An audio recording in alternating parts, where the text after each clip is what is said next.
Bonjour à toutes et à tous, on se retrouve pour une nouvelle vidéo de jeu de société en solo. Aujourd'hui, je vais vous présenter le jeu de société Everdell, un jeu de James Wilson avec les illustrations d'Andrew Bosley, édité par Starling Games. Donc, c'est un jeu pour 1 à 4 joueurs de 10 ans et plus, pour des durées de 40 à 80 minutes pour ce jeu-là. Voilà. Donc, on va regarder un petit peu ce qu'il y a. C'est Matago hein, qui l'a également, une édition de Matago également. Voilà. Donc, on est sur Everdell. Donc, Everdell, un petit jeu de placement d'ouvriers, de gestion de ressources. Tactique, assez tactique finalement, avec un petit peu de hasard puisqu'on a quand même des objectifs qui sont liés à une pioche, la pioche qui est sous le magnifique arbre en carton que j'ai monté, qu'on voit pas très bien sur la vidéo parce qu'il a fallu privilégier plutôt l'aire de jeu à l'arbre en carton, mais effectivement il y a un arbre en carton. Le seul reproche que j'aurais à faire justement sur cet arbre en carton, qui est très joli à jouer en soi, qui apporte un peu de complément par rapport au plateau, et ça c'est super sympa. La seule chose c'est qu'une fois qu'il est monté, eh bien en fait il rentre pas dans la boîte, donc c'est un petit peu ennuyeux parce qu'il faut à chaque fois le démonter et remonter, et après une vingtaine, trentaine de parties que j'ai pu faire sur le jeu, le carton en fait s'effrite légèrement, donc je le garde entier à chaque fois. J'arrive à trouver un petit recoin pour le poser au-dessus de la boîte ou autre part, mais en tout cas je le démonte rarement parce que ça rentre pas dans la boîte, donc c'est un petit peu contraignant de le remonter à chaque fois, et surtout le carton a tendance à s'abîmer. Donc voilà, mais autrement au niveau du gameplay c'est sympa aussi d'avoir un petit peu un arbre en carton comme ça change et c'est sympa. Comme d'habitude, je vais vous faire un petit récap de l'univers au départ, hein, tout simplement dans le petit livret de règles. Le petit livret de règles du jeu, qui est très bien illustré, qui est bien fait. Il y a des petits exemples un peu partout. Il y a un index qui est super sympa à la fin, vraiment qui donne tous les détails des cartes, etc. Donc ça, c'est vraiment sympa. Le petit livret, il est vraiment bien fait. Donc je vais vous lire l'introduction. Pour vous faire une idée déjà et vous mettre dans l'ambiance du jeu. Alors, une nouvelle année commence dans la charmante vallée d'Everdell, sous les branches des arbres majestueux, parmi les ruisseaux sinueux et les cavités moussues, une civilisation de créatures sylvestres florissantes s'étend. Depuis que le célèbre aventurier Corinne Longuequeue a découvert ce royaume caché il y a longtemps, les citoyens ont prospéré sous l'abri de l'arbre éternel. Depuis, Longelé à Chantecloche, de nombreuses années se sont écoulées, mais le temps est venu d'établir de nouveaux territoires et de nouvelles villes. Vous serez le chef d'un groupe de créatures désireuses d'accomplir une telle tâche. Il y a des bâtiments à construire, des personnages pleins de vie à rencontrer, des événements à organiser, ce sera une année chargée. Le soleil brillera-t-il le plus sur votre ville avant que la lune d'hiver ne se lève?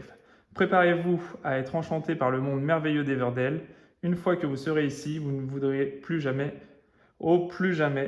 en repartir. Voilà, donc là on a une petite chanson d'Everdell que je vais m'abstenir de vous chanter, mais sinon il y a une petite chanson là que vous pourrez chanter chez vous si vous voulez. Et donc je vais vous faire un petit peu l'aperçu des règles, hein, comme d'habitude, l'aperçu du jeu, les règles et la mise en place du jeu. Je vais commencer par un aperçu pour vous donner un peu les mécaniques du jeu et voir un peu comment on joue en gros. Donc ça va être vraiment l'aperçu du jeu. Donc l'aperçu c'est simple, donc dans ce jeu on va déployer des ouvriers puisque c'est avant tout un jeu de placement d'ouvriers.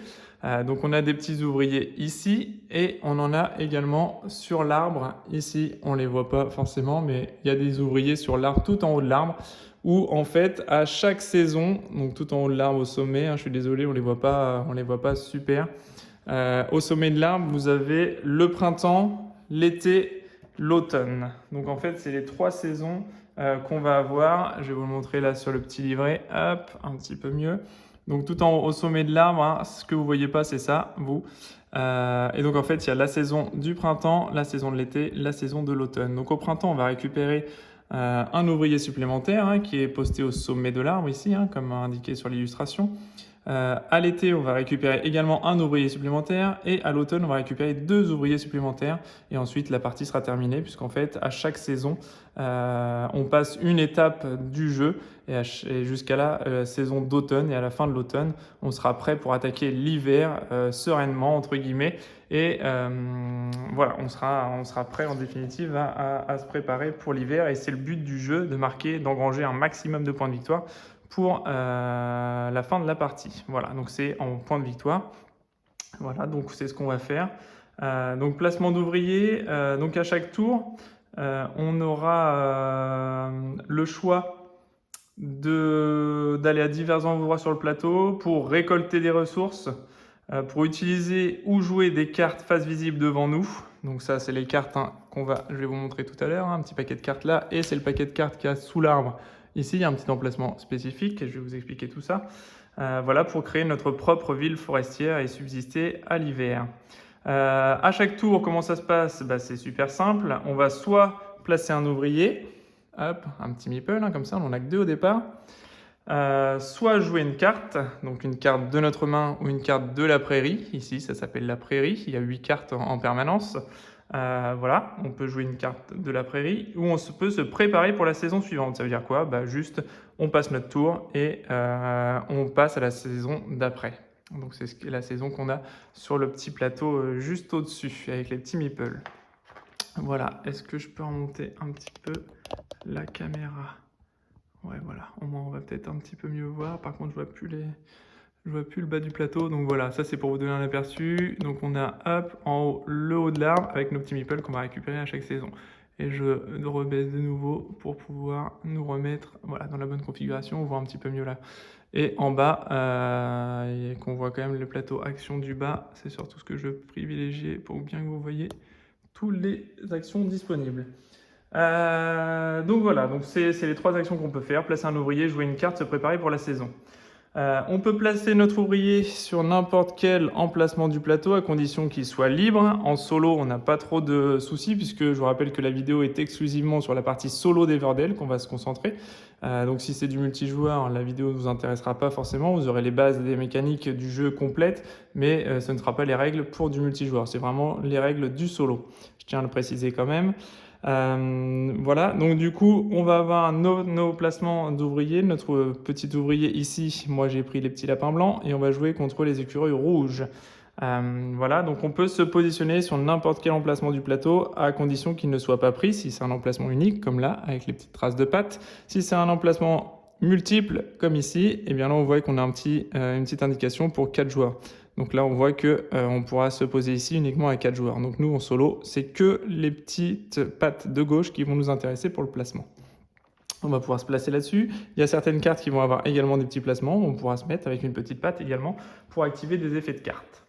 Voilà, donc ça, c'est vraiment les emplacements directement. Donc on pourra se placer pour des effets de cartes, on pourra se placer pour récupérer des ressources ou pour activer des actions. Voilà. Pour jouer une carte, on doit payer le coût des ressources indiquées. Donc le coût des ressources indiquées, c'est super simple. En fait, on prend une carte, on voit le coût. Donc là, ça nous coûte une résine, une pierre. Voilà, c'est la monnaie sur ce jeu-là, en fait. Le coût de construction se paie en bois, là-bas, en résine, en pierre et en baies. Voilà, donc ça, c'est les baies. Ici, en nourriture. Donc... voilà pour l'aperçu du jeu par rapport à ce qu'on peut faire directement sur le jeu. Et puis dès qu'on a effectué toutes nos poses de petits meeples ici, tout simplement on va pouvoir soit construire une carte en payant son coût, de la prairie ou de notre main, parce qu'en début de partie on a 5 cartes dans les mains, voilà, que j'ai tirées aléatoirement dans la pioche pour gagner un petit peu de temps. J'ai déjà fait toute la mise en place, on va la voir juste après. Mais en tout cas, voilà, on a 5 cartes en main au départ, au début du jeu. Voilà, qu'on peut construire également, parce qu'il y a des coûts de construction également dessus. Ça coûte 2 baies, par exemple, pour construire celle-ci. Le petit truc sympa, c'est qu'en fait, on a des effets en chaîne. Les effets en chaînage, comme c'est appelé dans le jeu, c'est tout simplement quand on a une petite icône tout en bas de notre carte, C'est-à-dire que voilà, on peut construire, si je construis le palais, donc voilà, ça me coûte 2 bois, 3 résines et 3 pierres, admettons que je construis ceci, on peut construire l'arène gratuitement. Voilà, donc c'est le petit icône qu'il y a là. Et donc, on va pouvoir prendre un petit jeton à mettre par-dessus pour stipuler qu'on a pu construire, entre guillemets, recruter la reine gratuitement. Et donc pour éviter de oublier et de reconstruire une nouvelle carte gratuitement, eh bien on met ce petit jeton là pour dire qu'on a utilisé cette capacité là. Donc je construis la carte et ensuite je peux bénéficier de ces effets de chaînage pour éviter de payer le coût de recrutement de cette carte là tout simplement. Ici on a les points de victoire, donc points de victoire en fin de partie. Et ici on a le type de carte, donc une carte violette. Voilà, je vais vous expliquer un petit peu dans les règles du jeu exactement à quoi ça correspond. Donc ça c'est vraiment l'aperçu du jeu.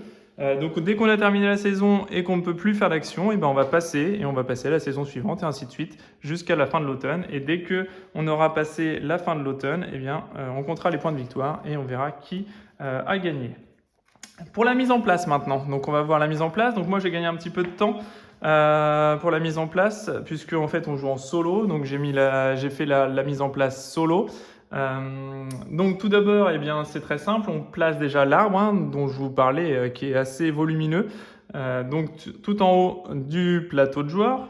Ensuite, on va placer les brindilles, les résines, les galets et les baies. Donc les brindilles, c'est le bois là-bas, les résines, les galets, les petites pierres ici, et les baies sur le plateau joueur directement. C'est ce que j'ai fait. Ensuite, on mélange toutes les cartes forêt. Donc les cartes forêt, c'est celles qu'on trouve en dessous de l'arbre éternel. Ensuite, on place les clairières. Donc les clairières, c'est ce qu'on va avoir sur le côté, ici, juste là.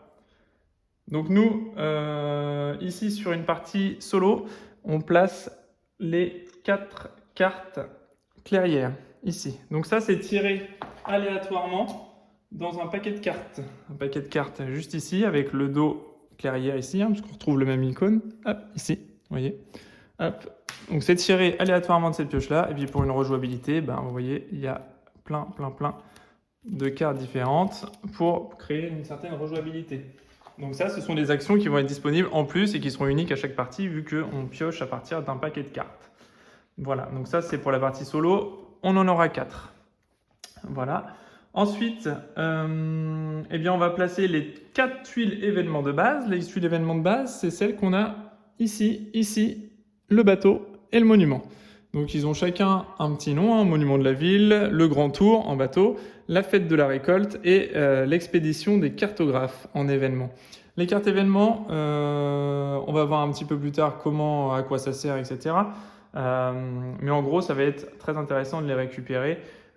Et ils vont se récupérer surtout en ayant le même type de carte à plusieurs reprises. Donc par exemple, pour l'expédition guide des cartographes, il faudra la petite icône avec le petit baluchon juste ici. Il faudra avoir 3 cartes de ce type-là pour pouvoir placer un petit meeple juste là-bas et prétendre à récupérer 3 points de victoire en fin de partie.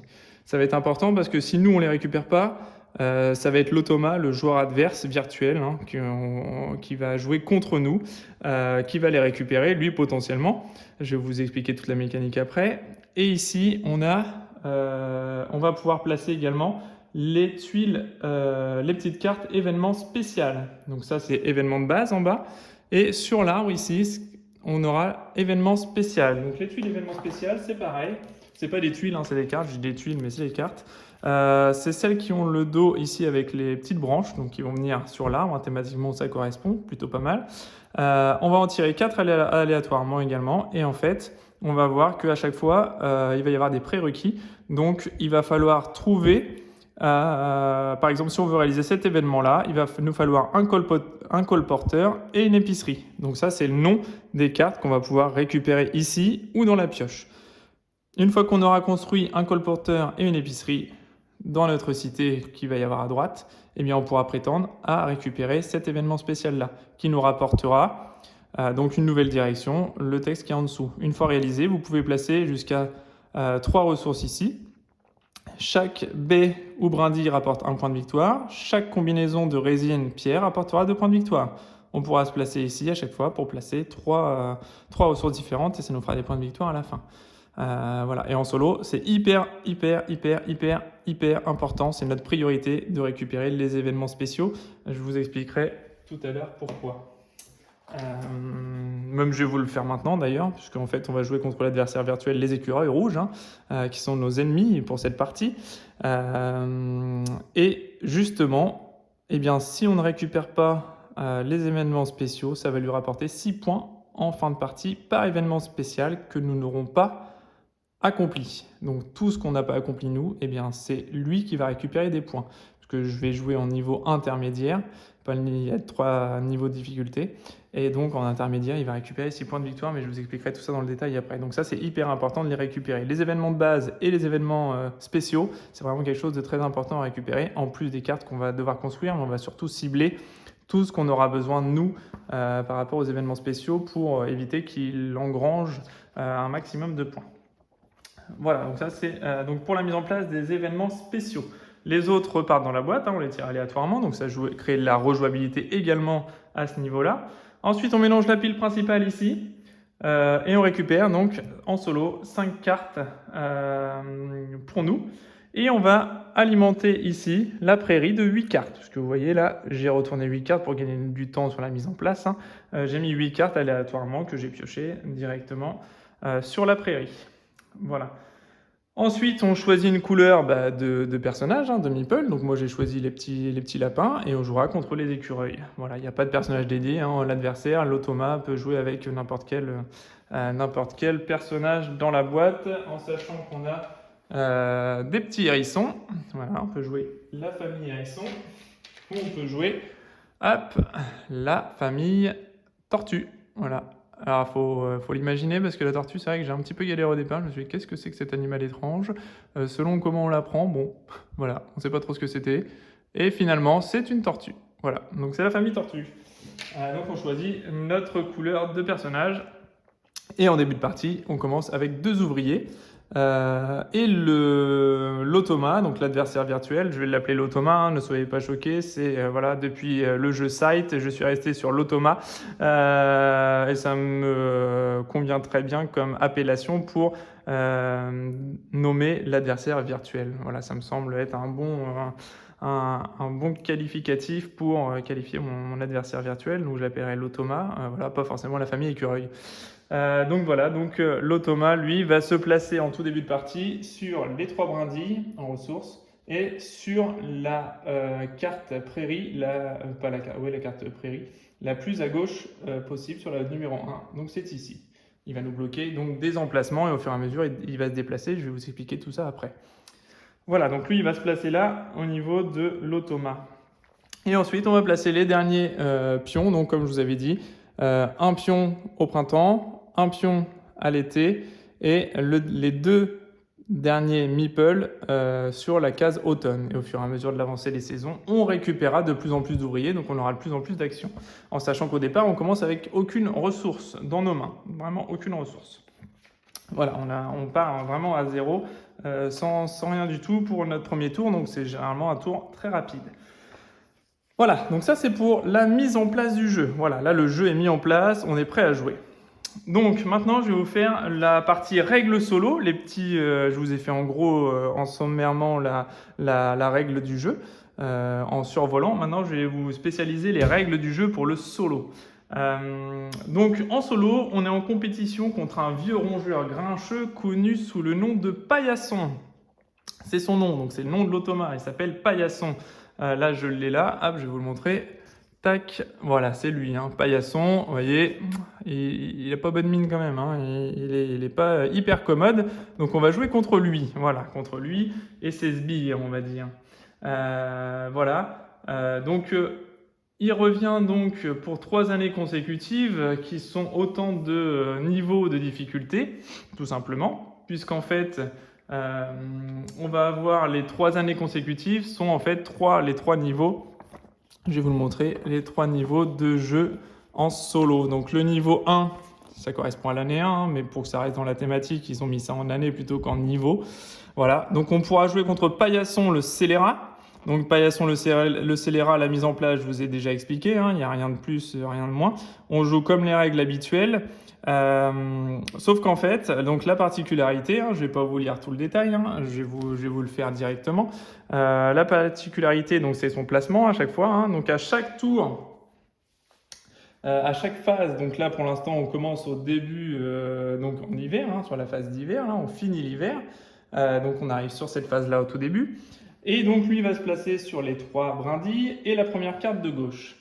Ensuite, nous, on va pouvoir jouer et dans nos cartes, à chaque fois qu'on va construire une carte ici, peu importe de la prairie ou de notre main, eh bien, on va lancer le dé multifacette qui ne sert que en solo, ici, hein, multifacette de numéro 1 à 8.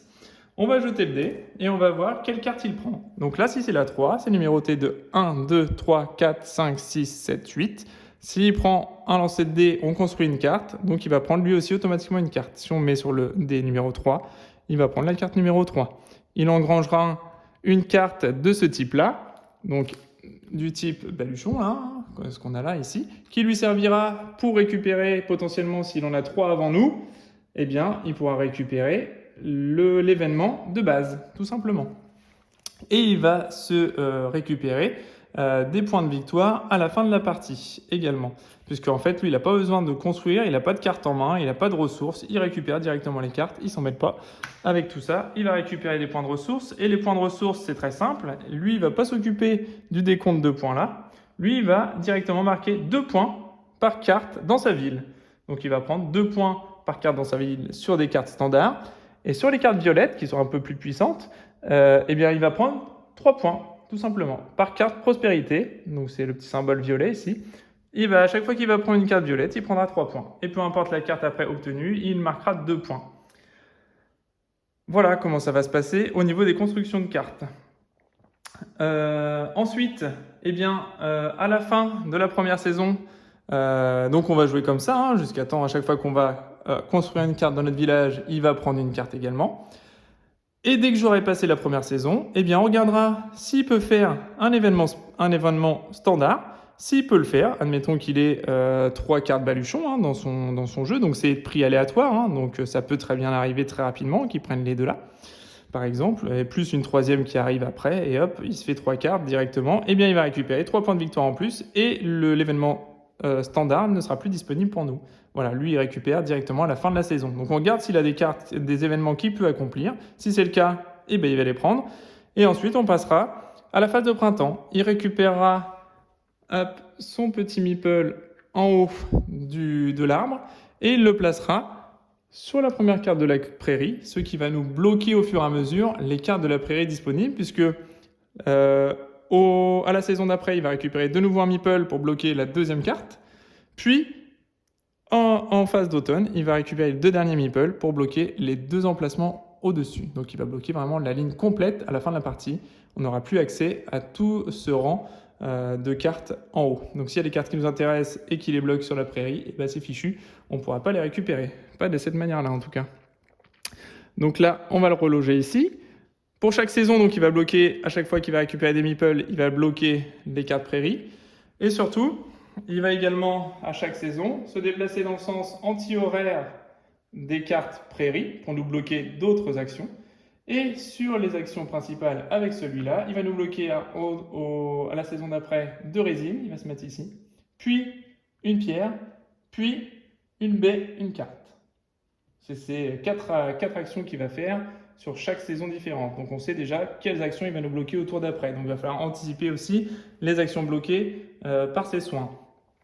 Et ici, donc il va récupérer, bloquer cette action-là, puis cette action-là, puis à la dernière, au niveau de l'automne, sur la dernière saison, il viendra bloquer l'emplacement 4 points de victoire, ici. Donc l'emplacement 4 points de victoire, c'est le niveau intermédiaire. En niveau facile, il bloquera que 3. En niveau intermédiaire, il bloquera 4. Et moi, comme j'ai décidé de jouer en niveau intermédiaire, qui correspond au niveau de Paillasson, le véreux, c'est exactement les mêmes règles que en Paillasson le scélérat, donc en niveau 1. Là, c'est le niveau intermédiaire, sauf que là, le point de modification, c'est qu'au lieu d'aller sur la case 3 points, il ira sur la case 4 points à la fin. Et surtout, au lieu de gagner 3 points par événements spéciaux non réalisés, il va en gagner 6. Donc à chaque fois que je ne réaliserai pas un de ces événements-là, il gagnera 6 points de victoire à la fin de la partie. Donc c'est juste énorme. Donc il va falloir vraiment se focaliser sur ces événements spéciaux qui nous rapportent vraiment beaucoup de points ou qui peuvent nous en coûter beaucoup en tout cas. Ça ne nous rapporte pas forcément beaucoup de points, mais ça va nous en coûter beaucoup. Et là, le but, ça va être vraiment de limiter la casse et d'éviter justement qu'il engrange un maximum de points avec les événements spéciaux. Voilà, donc il y a une alchimie à trouver. Pardon. Il y a une alchimie à trouver avec tous ces événements spéciaux. Il va falloir vraiment cravacher pour aller les récupérer. Voilà au niveau de la règle du jeu solo. Voilà, j'en ferai pas plus. J'en ferai pas plus. Le décompte des points, je vous l'ai expliqué, mais on le reverra à la fin de la partie. Mais au moins, vous avez le décompte des points pour savoir sur quelle stratégie adopter. Encore une fois, je suis absolument pas sûr de gagner puisque en niveau intermédiaire, alors j'ai fait une dizaine de parties en facile, j'en ai gagné 9. Donc je pense qu'effectivement sur la partie facile, je pense que c'est assez simple. J'ai perdu ma première partie, la phase de découverte, et ensuite j'ai enchaîné les victoires. Et en niveau intermédiaire, je suis à une 10-15aine de parties en niveau intermédiaire. Et déjà, j'ai gagné environ, à peine 50% de mes parties. À peine 50% de mes parties déjà au niveau intermédiaire. Alors oui, il y a une part de hasard aussi, parce qu'il y a du hasard par rapport à la pioche, puisque vous voyez que les événements spéciaux, eh bien en fait, si le palais de justice, il est tout en bas de la pioche, ça va être compliqué de le récupérer, en sachant qu'il y a certaines cartes qui sont uniques. Voilà. Donc on a des cartes uniques qui reviennent pas une fois qu'ils sont passés, sont passés. Donc s'ils sont bloqués, verrouillés, il y a des événements spéciaux qui globalement on ne pourra pas faire forcément. Donc il va falloir essayer de trouver des points ailleurs. Donc à nous de nous adapter en permanence au type de jeu. Voilà, et surtout à ce que notre adversaire va récupérer. Alors il conseille dans le jeu de faire des colonnes complètes, des colonnes de village, puisqu'en fait au niveau du jeu, bien pour plus de lisibilité et pour voir vraiment quel événement on va pouvoir gagner en fonction de nos cartes installées, en fait il conseille de faire 3 rangées de 5 cartes, sauf que moi je vais pas avoir la place, donc je vais essayer d'optimiser au maximum dans ce sens-là. Je vais essayer de faire 3 rangées de 5 cartes, mais verticalement et non horizontalement, parce que sinon on va pas voir la fin. Donc je vais essayer de filmer au mieux. Et puis lui, je vais empiler les cartes de même type, de sorte que les effets on s'en fiche, puisqu'il les réalisera jamais lui de son côté. Donc je vais les empiler les unes avec les autres pour plus de lisibilité aussi par rapport à la caméra. Voilà, donc on va pouvoir se lancer. Le petit rappel, c'est que dans notre ville, donc on va essayer de construire notre ville sur le côté, avec les cartes qu'on va pouvoir construire et les habitants qu'on pourra recruter et éventuellement. On a le droit au maximum à 15 cartes par ville. C'est-à-dire que sur le côté, je ne pourrais pas avoir plus de 15 cartes dans ma ville. Après, si j'en ai plus, je peux les supprimer directement pour les remplacer. Je les aurais payés pour rien. Donc ce serait c'est un petit peu bête. Mais voilà, on peut le faire. Les types de cartes, je vous les montre quand même. Je vais vous les montrer sur le livret de règles. Ici, donc, on les appelle les cartes voyage marron, ce que je disais, le petit baluchon. Les productions vertes, c'est toutes les cartes de production. À chaque fois qu'on aura la petite icône de production, donc au printemps et en automne, il y aura une production qui découlera. Donc si on a des cartes de production, on l'active une fois à l'acquisition de la carte. Donc c'est-à-dire qu'une fois qu'on l'a construit. Et ensuite, à chaque saison, printemps et automne, on déclenchera de nouveau leurs effets. Le reste du temps, on ne le fera pas. Donc, c'est-à-dire en été, on ne déclenchera pas les récoltes potentielles que peuvent nous accorder ces cartes. Carte destination, rouge avec la petite patte. La carte gouvernance bleue et les cartes prospérité violette. Donc les cartes marron, elles s'activent directement une fois qu'elles ont été jouées. La production s'active une fois directement, puis à chaque saison, printemps et automne. Carte destination, ça s'applique quand on pose un meeple dessus, c'est les cartes où il y aura une petite patte. Carte gouvernance bleue, donc ça nous accorde un bonus après avoir joué un certain type de carte. Et les cartes prospérité, ça vaut des points de base et des points bonus indiqués à la fin de la partie. Voilà, tout simplement. Donc je préférais vous montrer également les types de cartes, hein, puisque voilà, ils ont un petit nom à chaque fois, donc ça aurait été un petit peu triste de ne pas vous montrer les types de cartes de ce qu'il y avait à l'intérieur au niveau des cartes. Voilà, bon, bah écoutez, là je pense qu'on est pas mal. On a vu donc la présentation, la mise en place, les explications de règles, notamment en solo. Donc pas de souci en particulier. Voilà. La contrainte également sur la ville, c'est qu'on peut avoir qu'une seule carte du même nom. C'est-à-dire que si on a un juge, par exemple, une carte ou une carte école, ben, on peut avoir qu'une seule carte école. Voilà. Si jamais c'est pas une carte unique, eh bien on peut avoir qu'une seule et même carte dans notre main. Voilà. Je pense qu'on est pas mal. Je pense que j'ai fait le tour. Je regarde un petit peu au cas où, mais je pense qu'on a fait le tour. Oui, je pense que là c'est bon. On est prêt à partir. Une autre contrainte également, je le signale au départ, comme ça c'est fait. Notre main de cartes, on commence avec 5 cartes en main.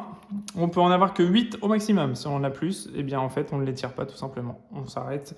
Si on a une carte qui nous fait tirer 5 cartes de plus, qu'on en a déjà 5, eh bien on s'arrêtera à 3. On prendra jusqu'à ce que notre main soit arrivée à 8 cartes. Et puis voilà, ça s'arrêtera là.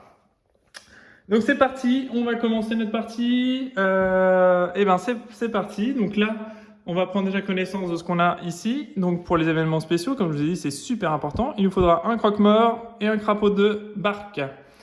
Donc croque-mort et crapaud de barque. Qu'est-ce qu'on a nous dans notre... on a une reine, un aubergiste, une mine, un colporteur et un historien. Ok. Donc rien de ce qui pourrait nous intéresser. Au niveau des cartes ici... école, ruine, vagabond, palais, commerçant, raffinerie, juge et historien. Bon, ben rien de ce qui nous intéresse finalement. Ensuite, on a une petite carte ici qui nous permet diplôme des érudits. Il nous faut un professeur et une université. Professeur, université, j'ai pas vu ça. Hein. Non, j'ai rien de tout ça. Et ici, on n'a rien de tout ça non plus. C'est pas de chance hein, pour l'instant. Ensuite, on a une auberge et une barde qu'il nous faut pour accomplir cet événement spécial-là. Donc, auberge et barde. Qu'est-ce qu'on a là? Rien de tout ça non plus. J'ai l'auberge. J'ai l'aubergiste. Donc, j'ai pas l'auberge, mais j'ai l'aubergiste. Voilà, qui me sert à rien, absolument à rien. En tout cas, dans la réalisation de mes objectifs spéciaux. Et ensuite, on a un palais de justice et un garde forestier pour la dernière. Donc, garde forestier et palais de justice, eh bien, on n'a rien non plus parce qu'on a un palais, mais c'est pas de justice, donc ça ne me donne pas grand-chose. Voilà. On a le juge, par contre, hein, qui va avec le palais de justice, mais on n'a rien de tout ça. Donc, pour l'instant, on n'a pas grand-chose à faire par rapport à ça. Donc, en sachant que la prochaine saison, ce sera une saison de production, ce qui serait intéressant, ce serait de construire des cartes de type plante, comme ça, de type récolte. Ça serait plutôt sympa de faire ça. Donc là, par exemple, on gagnerait une pierre et à la saison du printemps, on récolterait de nouveau une pierre. Donc ça pourrait être intéressant. Je peux payer le colporteur jusqu'à 2 ressources pour gagner une quantité égale de ressources, pour faire un espèce de troc si jamais on a besoin d'éléments en question. Et surtout, il va falloir piocher des cartes, un maximum qu'on va pouvoir faire, dans notre paquet de cartes central pour pouvoir faire sortir les cartes qu'il nous faut, en fait, tout simplement, pour éviter de prendre un maximum de points de défaite. Donc, ce qu'on va faire, eh bien... Là, il nous faut pour la construire une brindille, une résine et un galet. Brindille, résine, galet. Le problème, c'est que là, au niveau des ressources, je peux aller chercher 2 ressources à chaque fois, mais vous voyez qu'à chaque fois que je vais aller chercher quelque chose sur un emplacement, en fait, je vais poser mon petit meeple et ça va me coûter mon meeple et j'en ai que 2 à placer en début de partie. Donc, il faut que je construise quelque chose qui ne serait pas hyper cher. Et qui pourrait me ramener des choses intéressantes pour la construction. Là, on a une reine qui est pas mal du tout, parce qu'en fait, pour 5 baies, ça coûte quand même cher. mais je vois que là j'ai un emplacement à 3B plus 2B ici. Ça me permet de poser un meeple ici et de jouer gratuitement une carte de ma main valant jusqu'à 3 points de victoire. Ça c'est plutôt intéressant, en sachant qu'on pourra le faire à chaque tour, donc la reine elle est intéressante au début de partie. Mais récolter des ressources c'est aussi important. Là ça me coûterait 2... Ouais.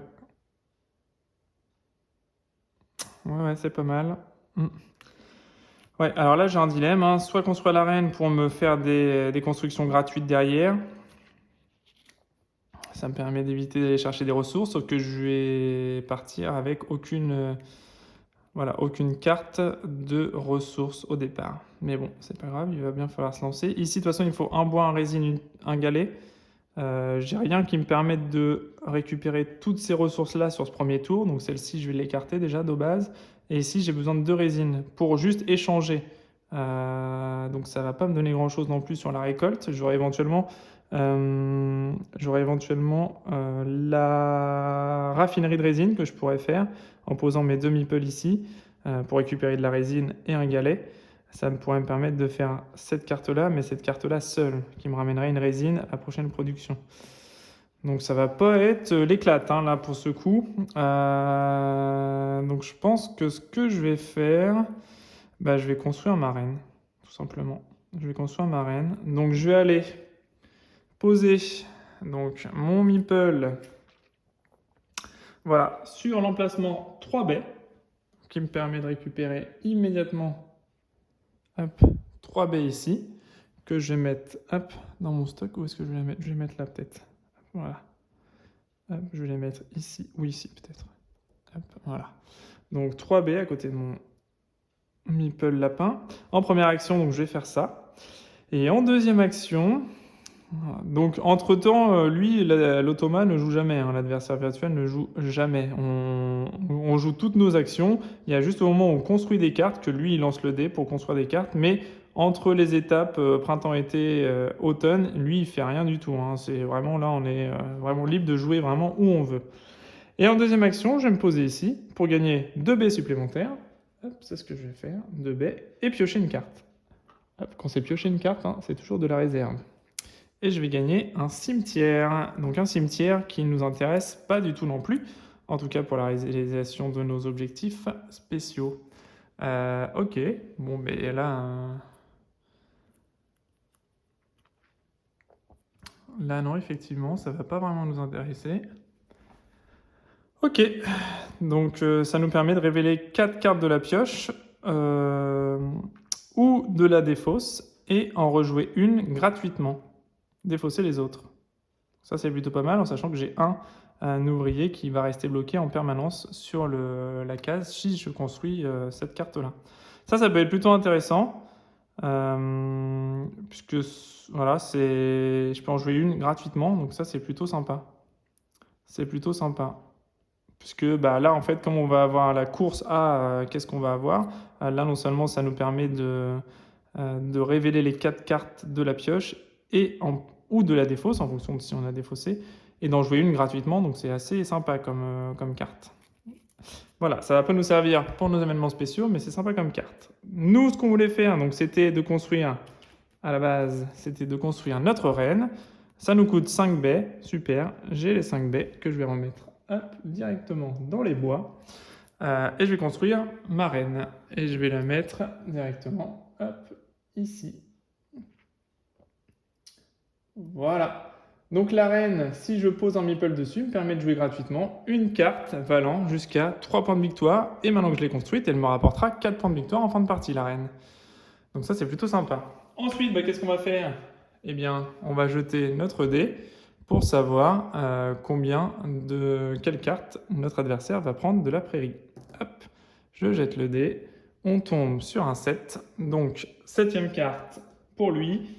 Donc 7e carte pour lui, 1, 2, 3, 4, 5, 6, 7. Il va prendre le juge, hop, tout simplement.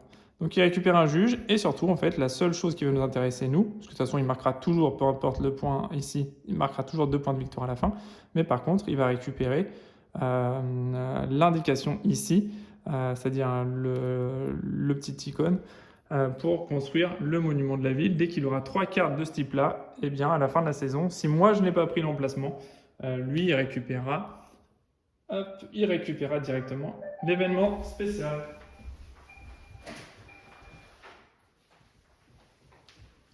Voilà. Donc ça, c'est pour ce parti à lui. Immédiatement après, on remet une nouvelle carte.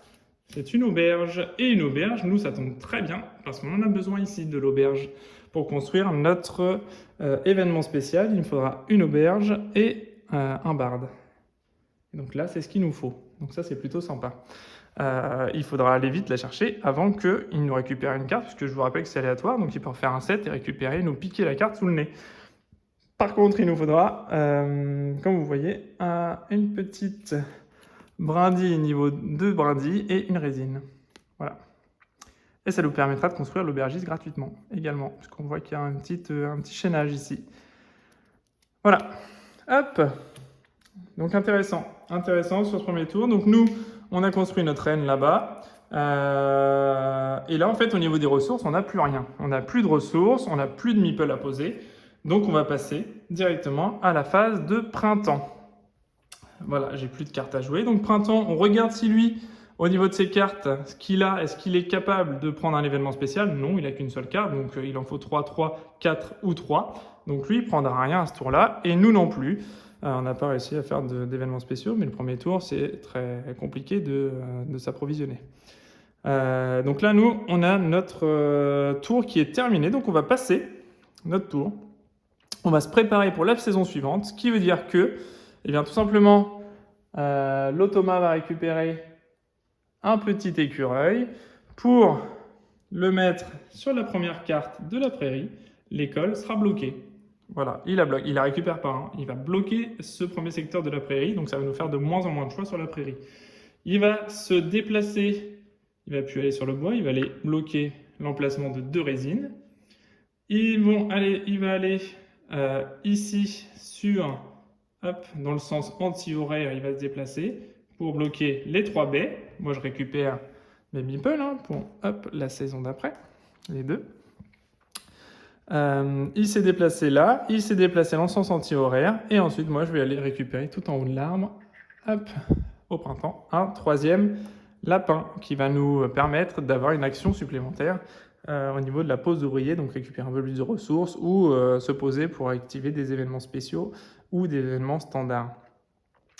Donc voilà, donc je récupère un petit meeple supplémentaire et il y a le petit marqueur de plante qui, si jamais nous avions, donc comme je vous le répète, si jamais nous avions par exemple cette carte-là de construite chez nous, on a la petite icône ici qui nous permettrait de gagner une ressource pendant la production. Là, c'est pas le cas. On n'a que notre reine. On n'a pas mis du tout de récolte chez nous. On n'a pas de carte récolte. Donc, on récupérera rien à ce tour-là. Voilà. Mais autrement, on aurait pu récupérer des ressources comme ça aussi. Voilà. Bon, en tout cas, ça ne nous intéressait pas. On ne l'a pas fait. Alors, donc c'est notre tour. Donc, notre objectif, ça va être donc, de vite aller chercher l'auberge, puisqu'on en a besoin pour notre événement spécial. Sauf qu'il nous faut 2 brindilles et une résine. Le problème, il bloque les 2 résines ici. Donc on pourrait mettre une résine, une carte. Voilà, je pense qu'on va essayer d'optimiser nos coûts quand même. Donc ce qu'on va faire en premier jet déjà, ça va être de prendre 3 bois. Tac. On se récupère 3 bois. Hop, voilà, 3 ressources de bois avec mon placement de meeple. Hop, le premier. En deuxième, on va bloquer de nouveau avec un meeple, ici, 2 ressources au choix. 2 ressources au choix, on va avoir besoin, on l'a dit, d'une résine. Je vais la prendre. Et ensuite, ce qui serait bien, c'est peut-être d'avoir des cartes. Alors là, attention, parce ça nous ferait notre 2e patte rouge. Et si on arrive à construire une 3e carte avec une patte rouge, on pourrait récupérer 3 points de victoire avec cet événement-là, sans que lui construise de cartes. Et ça peut être sympa. Et en carte rouge, éventuellement, qu'est-ce qu'on aurait? Eh bien, on a notre cimetière, oui, qui est intéressant aussi, qui nous coûte 2 pierres. Donc, en 2e ressource, je vais récupérer, une pierre, un galet. Voilà, donc j'ai pris mes 2 ressources avec mon dernier meeple. Ce que je vais faire maintenant, sans plus tarder, avant qu'on nous la pique, eh bien en fait, je vais dépenser 2 bois et une résine. Hop, je vais les remettre. Tac, tac, et je vais les remettre hop, sur le plateau. Voilà. Je les dépense et je récupère de la prairie l'auberge pour la construire immédiatement. Tac. Voilà. Donc là, ça me fait une deuxième carte du même type. Ok. Je repeuple la prairie d'un château. Le château ne nous intéresse pas, mais j'ai construit une carte. Il va également lancer le dé pour voir quelle carte il va se récupérer. 5. Ok, il fait un 5. Donc 1, 2, 3, 4, 5. Il va récupérer un commerçant. Donc sa deuxième carte, lui, par contre, pour construire un monument là-bas, l'événement gratuit monument, il a déjà 2 cartes. Donc deux cartes monuments comme ça. Donc ça, c'est pas super sympa. Parce qu'en fait, encore une, et il se récupérera un petit bonus de 3 points si jamais il récupérait une troisième carte de ce type-là. Ok, et on récupère une nouvelle carte comme ça. Bon, ça c'est fait. Ensuite, qu'est-ce que je peux faire?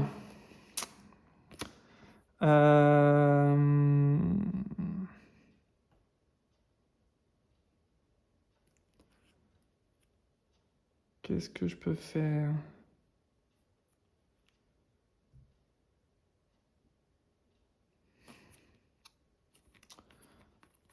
Là, j'ai pas de carte.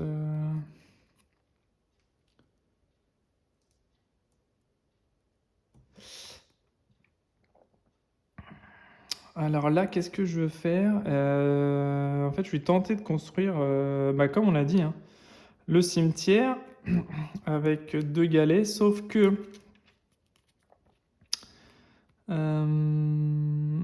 qu'en fait là j'ai des cartes intéressantes qui me permettent de jouer des choses gratuitement et donc de préserver des ressources.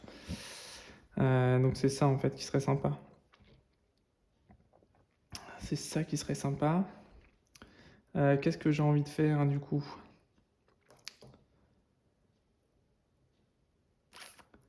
Ouais.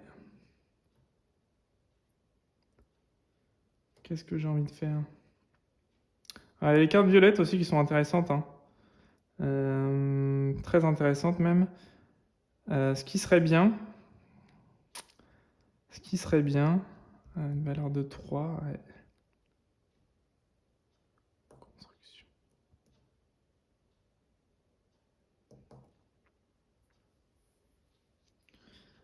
Avec ma reine, je peux construire gratuitement une carte valant jusqu'à 3.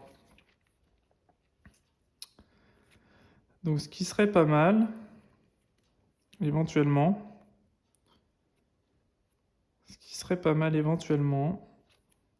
eh bien ce serait... je vais aller construire ma carte gratuitement pour conserver mes ressources. Est-ce que je veux construire le cimetière gratuitement? Ouais.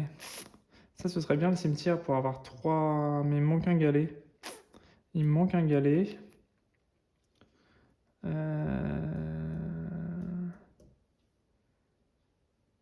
J'aimerais bien construire le cimetière pour essayer d'aller récupérer le plus de cartes possible et d'en construire une gratuitement en plus. Donc ça, c'est plutôt sympa. Allez, c'est parti. Eh bien, je vais poser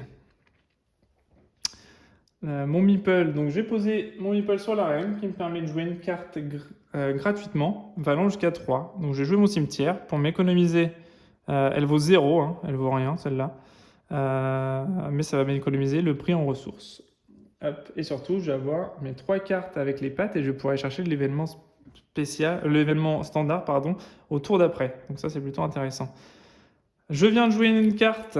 Donc, ce qui va se passer, c'est que lui, il va se récupérer une carte également. Je vais lancer le dé et c'est un 6. Donc 1, 2, 3, 4, 5, 6. Il va se récupérer une carte prairie. Je vais la mettre en dessous, la carte prairie, ok. Voilà, sa première carte prairie qui est remplacée immédiatement par un roi. Ok. Là, c'est intéressant, puisqu'en fait, le château coûte très cher, hein, par contre, me rapportera 1 point de victoire pour chaque construction commune de ma ville, et me permet de construire le roi gratuitement, qui vaut 4 points de victoire. Ça va faire des points de victoire pour la fin de partie, c'est très intéressant ça. Et ce serait bien que je les construise avant qu'on me bloque ou qu'il les pique. Voilà, donc en fait là, il va me rester un bois et un galet. J'ai posé tous mes meeples. Qu'est-ce que je vais pouvoir faire? Ben, je vais rien pouvoir faire avec un bois et un galet. Non, j'ai plus d'options. Mais ça m'arrange qu'il engrange pas trop de cartes non plus. Je pourrais construire l'aubergiste gratuitement. Parce qu'en fait, il y a un chaînage ici avec l'auberge. L'aubergiste me permet de jouer une créature. Je peux défausser l'aubergiste pour diminuer le coût de 3 résines. Mais pour l'instant, j'en ai pas nécessairement l'utilité puisque le roi il coûte 6 résines. Mais avec mon château, je pourrais l'avoir en chaînage gratuitement. Donc finalement, pas grand intérêt pour le moment en tout cas. Après, je pourrais aussi me construire le berger gratuitement.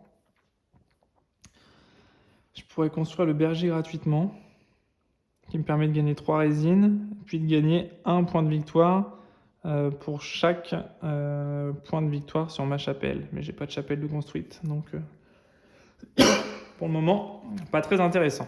Bon. Je vais m'arrêter là. Je vais m'arrêter là pour ce tour-ci. J'ai réussi à faire un combo de 3 cartes. Je vais pouvoir récupérer un événement standard déjà. Donc fin de la saison du printemps, fin du printemps. On va passer à l'été. Donc on regarde immédiatement s'il a de quoi faire. Il a 2 événements de ville, monuments de ville. Donc il n'en a pas assez pour récupérer un événement spécial. Et une seule de récolte. Donc il n'a pas encore assez pour un événement spécial. Moi pour aller chercher par contre il faut que je pose un meeple. Hein, je vous rappelle sur les cases. Autrement je ne peux pas les récupérer. Ok, donc je récupère... Hop, mes petits. Hop, je récupère mes petits lapins. Tac, voilà. Lui, qu'est-ce qu'il va faire? Bah, c'est simple. Hop, il va bloquer ça. Tac, il va passer hop ici. Ensuite, lui va se décaler sur un galet tout seul. Il va récupérer un meeple de l'arbre éternel pour bloquer la deuxième carte. Et moi, je vais récupérer un meeple supplémentaire. Voilà, donc cette fois, j'ai 4 lapins. Donc, je vais pouvoir faire 4 actions du plateau ou de mes cartes construites directement dessus. Et je vais devoir aller chercher aussi des événements parce que là, c'est un petit peu la dèche. Donc, on va essayer en première action. Vous voyez, c'est très simple à gérer hein, au niveau de l'automa. Voilà, il se déplace à chaque fois d'une case ici. Ici, dans le sens anti-horaire, il vient bloquer des événements. Et ici, il bloque des cartes prairies. Voilà. Donc, c'est hyper simple à gérer. C'est hyper simple à gérer. Après, en solo, sur la partie multi, c'est intéressant de construire beaucoup de cartes dans son secteur. Dans la partie solo, c'est beaucoup moins intéressant parce que lui, à chaque fois, il va se récupérer une carte de 2 ou 3 points de valeur, en sachant que là, vous voyez, j'ai construit une carte à 0. Donc déjà, celle-là, hop, déjà, ça va me faire, entre guillemets, -2 ou -3 par rapport à ce que lui va construire. Donc ça me pénalise aussi. Donc il faut vraiment optimiser les constructions voilà, et vraiment optimiser tout ça pour éviter qu'il engrange trop de points. Et surtout, essayer de réaliser les événements spéciaux qu'on a là-haut. Donc moi, en première chose, je vais aller ici pour réclamer l'événement standard qui me rapportera 3 points. Voilà, tout simplement. Donc je me positionne ici, je l'ai réclamé, j'ai mes 3 pattes, donc pas de souci, j'ai de quoi faire. Ça, c'est bon. Ensuite, ce que je voulais faire, c'était je vais faire une action du cimetière qui me permet de révéler 4 premières cartes de la pioche et d'en jouer une gratuitement. Ça, c'est plutôt intéressant. Je vais mettre un meeple sur le cimetière et je vais révéler les 4 premières cartes de la pioche. 1, 2, 3 et 4. Donc là, j'ai un sculpteur sur bois, une chapelle, un donjon et un ramasse-miettes. Ok. Là, je vais regarder ce que j'ai. Croque-mort, crapaud, donc je l'ai pas. Professeur et université, j'ai pas non plus. Auberge et barde, j'ai pas non plus. Palais de justice et garde forestier. Eh bien, j'ai rien de tout ça. J'ai rien de tout ça. Maintenant, qu'est-ce que je pourrais construire d'intéressant?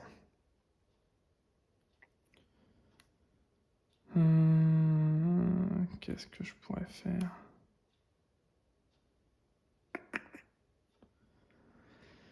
Qu'est-ce que je pourrais faire? Bah, pas grand-chose, parce que là, ça me permet d'en construire un gratuitement.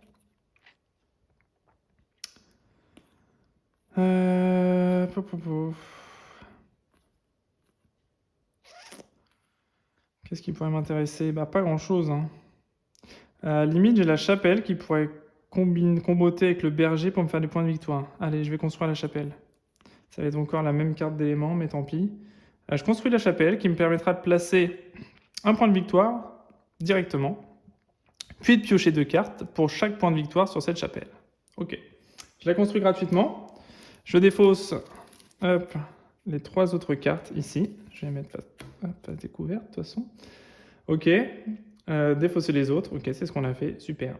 J'ai construit ça gratuitement. Ça, c'est plutôt pas mal. Sans ressources. Et comme j'ai fait une construction, eh bien, je jette le dé pour le 5. Et bien voilà, ça, c'est ce qu'il fallait pas qu'il arrive. 1, 2, 3, 4, 5. Il va me piquer mon berger qui combotait parfaitement avec ma chapelle pour gagner 3 ressources, puis un point de victoire sur chaque chapelle. Donc ça m'aurait vraiment comboté bien avec la chapelle et ramené les points de victoire. Mais on se les fait piquer sous le nez. Donc on va se le mettre juste ici, le berger. C'est dommage. C'est dommage que c'était un bon combo à faire et là on se le fait piquer sous le nez. Et on a un nouveau cimetière. Hop, ok. Donc rien de très intéressant en soi, puisque là maintenant, bah, on va aller piocher des cartes. 2, 3, 4, j'en ai 4 en main. Je vais aller sur ma... Ah, je voulais construire le château aussi avec le roi. Il me rapporterait des points de victoire aussi. Qu'est-ce que je fais? Qu'est-ce que je fais? Je vais aller chercher le château, je pense. J'ai un bois. Ah, et ça va me coûter cher en résine.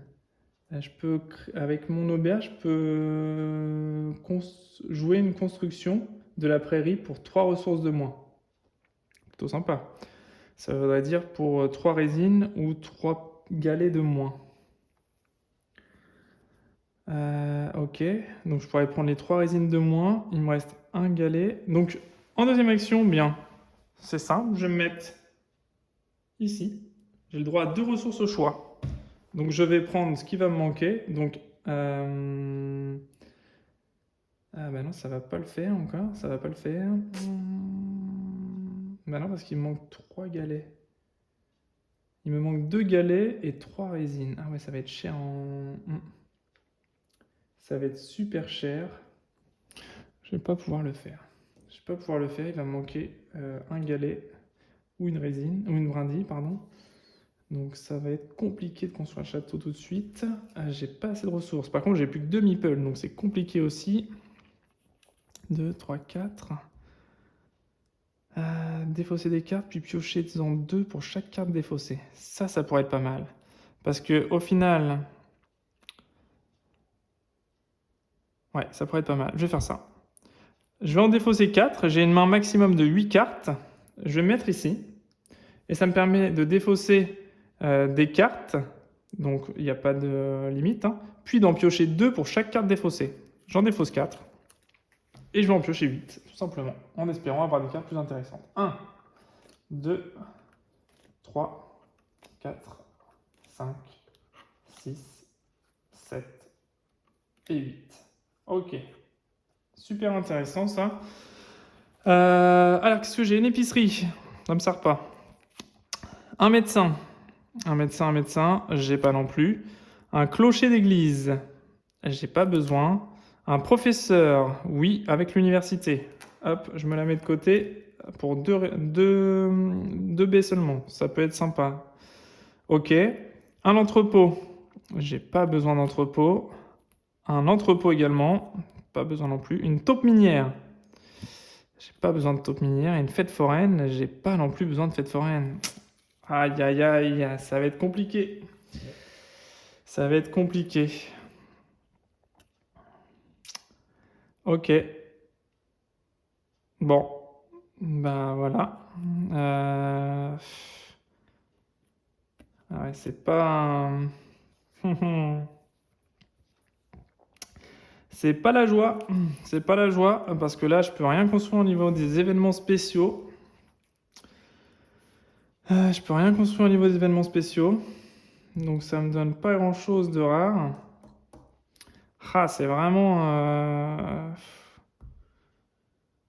C'est vraiment pas de chance parce que là, à part le professeur, rien ne m'intéresse.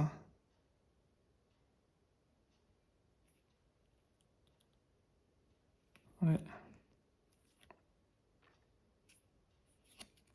Puis là, en plus, je dois donner une carte à mon adversaire, donc ça va lui refaire encore des points en plus des points qu'il va prendre là. Aïe, c'est pas hyper intéressant en soi.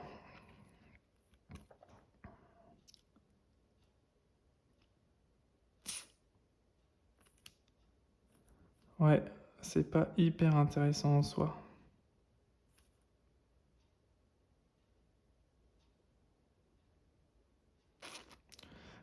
Je pourrais, ouais, je pourrais construire un entrepôt gratuitement pour anticiper le coup d'après, pour mon dernier tour. C'est ce que je vais faire.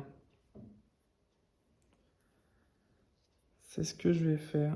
Allez, je vais faire ça. Je vais faire un entrepôt. Hop, je vais déplacer mon meeple parce que j'ai pas les ressources, hein. Et puis le but est d'en accumuler le maximum. Je vais retourner sur ma reine, je vais construire gratuitement une carte valant jusqu'à 3, elle vaut 2. Je vais me faire un entrepôt. Hop, juste ici. Ça me permet de placer immédiatement 3 boîtes de résine, un galet ou 2 baies sur l'entrepôt depuis la réserve. Donc moi, ce qui va m'intéresser potentiellement pour construire, mais bon, en ayant la chance que le dé ne tombe pas dessus, pour marquer des points de victoire, mais avec les événements que je vais pas pouvoir faire, ça va être compliqué quand même. Je vais me prendre des résines. Je vais mettre 2 résines. Hop, dessus. Voilà. Hop, 2 résines dessus. Ok. Et je ne peux plus faire grand chose, je ne peux plus rien faire du tout même. Donc j'ai tout ça, j'ai le professeur qu'il faudra que je construise, mais le reste ça m'intéresse absolument pas pour mes événements, ni pour ma ville, là c'est un peu compliqué. Ok, donc comme je viens de construire mon entrepôt, même si c'est gratuitement, eh bien je vais rejeter le dé pour savoir ce qu'il construit lui de son côté. Et il me fait un 4, donc il récupère un palais, donc une carte violette qui lui rapportera 3 points de victoire à la fin de la partie. Ok, carte violette, je vais la mettre ici. Ok, et donc c'est remplacé immédiatement. Tac, par un arbre éternel qui rapporte 5 points et qui rapporte 1 point de victoire par justement carte prospérité violette de notre ville. Pour l'instant, j'en ai pas. Donc ça pourrait être intéressant de construire ces deux-là et de récupérer l'arbre pour gagner encore des points ici. Ça pourrait bien comboter ensemble. Mais à chaque fois que je vais récupérer une carte d'ici, eh bien en fait ça va... Et même pas, puisqu'en fait à la fin de la saison, il va me bloquer les 2 cartes là, donc l'arbre éternel sera bloqué aussi. Ok, ok. Voilà, donc là j'ai plus de meeple, j'ai plus de cartes à poser. Au niveau des chaînages, je pourrais poser un aubergiste éventuellement. Je l'ai plus l'aubergiste. Et là-bas, c'est un sculpteur sur bois. Sculpteur sur bois, et bien en fait, je ne l'ai pas, il me semble. Non, je l'ai pas. Ok, bon, ben voilà. Donc fin de la phase d'été, on arrive à la phase automne. Donc phase automne, il va aller me bloquer une baie, une carte. Ici, au lieu de continuer de tourner, eh bien en fait, il va venir se positionner ici, sur les 4 points de victoire en bas, pour lui faire 4 points supplémentaires. Et il va prendre les 2 derniers meeples pour venir bloquer. Hop, la carte prairie ici, et la carte prairie ici. Et moi, je récupère 2 petits lapins supplémentaires. Hop, je récupère tout ce que j'ai posé ici, et mon dernier ici, qui me permet de récupérer 3 points de victoire, qui ne seront pas négligeables à la fin de la partie, parce que parti comme c'est parti, et ben c'est pas bien parti, pour la victoire à la fin de cette manche contre le vieux rat. Malheureusement, ça risque d'être compliqué. Ok, Donc voilà, là c'est donc la dernière phase de cette partie. Vous voyez, partie assez rapide hein, finalement, parce que ça va assez vite. Après, on peut prendre le temps de construire beaucoup, beaucoup, beaucoup, etc. Mais plus on construit, et plus lui aussi construit, et plus ça lui fait des points. Donc moi, j'ai pris le pari sur cette partie-là de faire peu de construction, de miser tout sur les événements spéciaux, enfin tout. Il y a quand même 24 points à prendre pour lui si j'en fais aucun, donc ça fait plus 24, c'est déjà très mal parti pour nous, quoi. Ok, bien, bien, bien, bien. Qu'est-ce que je vais faire?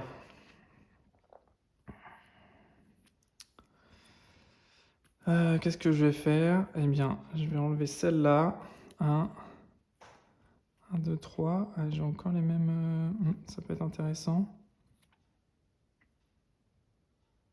J'ai pas de ferme, de toute façon, j'aurais pas de ferme, donc celle-là, je peux l'enlever. 2.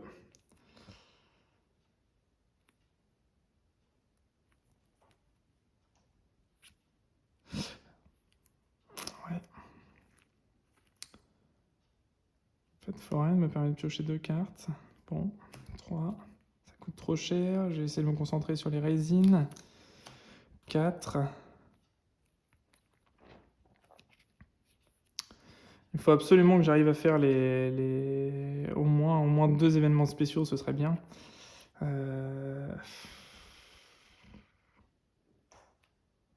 Ça peut être bien le médecin, parce que 4 points de victoire, plus à chaque fois que je donne des baies, ça me fait des points de victoire supplémentaires. Ça pourrait me faire une carte à 7, ce serait intéressant de la garder. Et copie un événement dans la ville d'un adversaire. Ok, non, j'ai rien d'intéressant de l'autre côté. Ok. Alors, ce que je vais faire, c'est que je vais me débarrasser. Je vais aller ici. Oula. Non, je vais aller là. Hop, ici. Donc, je me débarrasse de, donc 1, 2, 3, 4, 5. Donc, pour 10 cartes potentiellement, sauf que j'en ai déjà 2 dans ma main. Donc, je vais en prendre 6 autres jusqu'à remplir ma main de cartes. J'y vais. 1, 2, 3, 4, 5 et 6. Ok, sculpteur sur bois, j'en ai pas besoin. Le théâtre, j'en ai pas besoin. La mine, j'en ai pas besoin. L'université, oui, l'université avec le professeur, parfait. Ok, l'arbre éternel, justement, celui qui est bloqué là, pourquoi pas? Ça pourrait être sympa également. Le médecin, je l'ai déjà gardé, me semble. Ouais, le médecin, je l'ai déjà, et j'ai pas le droit de construire 2 fois la même carte. Donc ces 4-là m'intéresseraient pas non plus. 4-là ne m'intéresseraient pas. Ok, donc je les mets un petit peu de côté ici, parce qu'ils vont pas m'intéresser. Ok, donc le but maintenant, ça va être de construire donc, le professeur et l'université. Ok, je pourrais construire n'importe quelle créature. C'est pas mal ça. C'est pas mal. Parce que celui-là, il peut me permettre de construire n'importe quelle créature. Ça me ferait économiser 4 baies si je construis le médecin.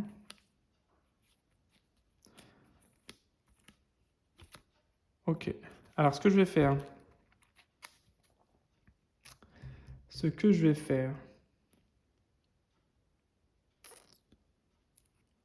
Je vais construire mon université. Je vais construire l'université grâce à la reine, qui me permet de construire gratuitement une carte jusqu'à 3 points. Ok, je la construis là.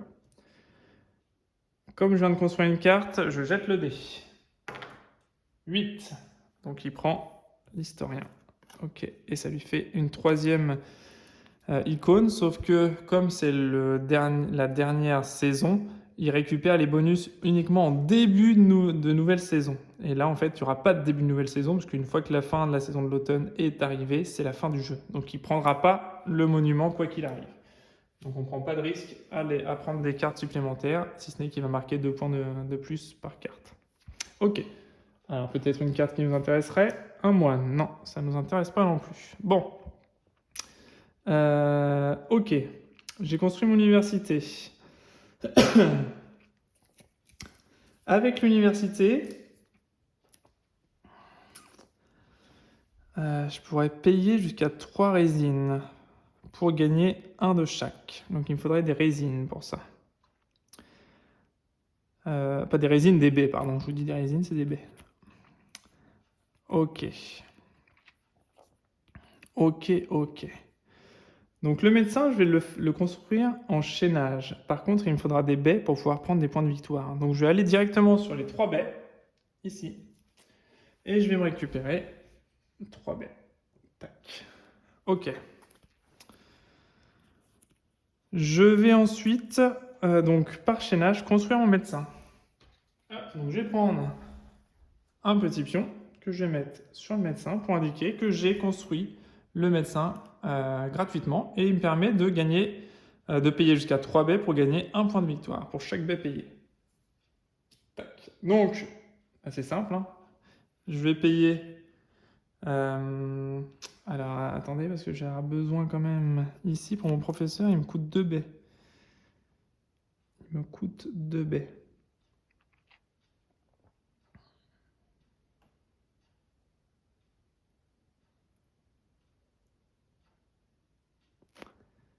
Il va me coûter 2 baies. Est-ce que je vais pouvoir aller chercher des baies? Ouais, 2 au choix là éventuellement, mais ça va me faire reposer un meeple. Tac. Qu'est-ce que je peux faire? Alors là, je vais utiliser celle-là. Parce que là, il ne faut pas se louper. Il me faut encore un meeple pour aller chercher la carte événement spécial.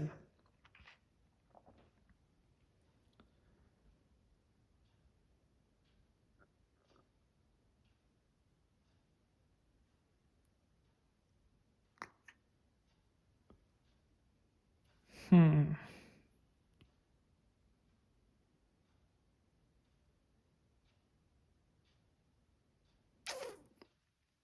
C'est pas facile, hein?